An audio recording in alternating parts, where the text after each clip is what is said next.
How to accept Spotify Premium Family Invite. Hello everybody, this is Sabrina here to help you today. So without any further ado, let's get right into the video. So first, open Spotify.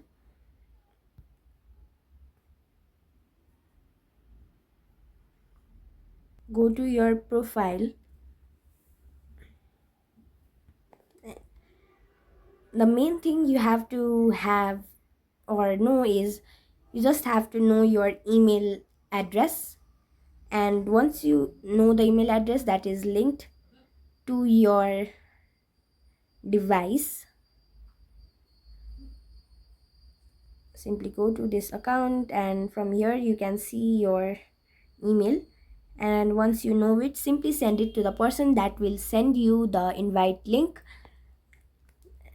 or add you to the Spotify Premium family, and then you will receive an email link from the person in your Gmail. Simply tap on the link and it will directly lead you to the Spotify family, Premium family, and you will be done. So yeah, that's it. Thank you for watching this video.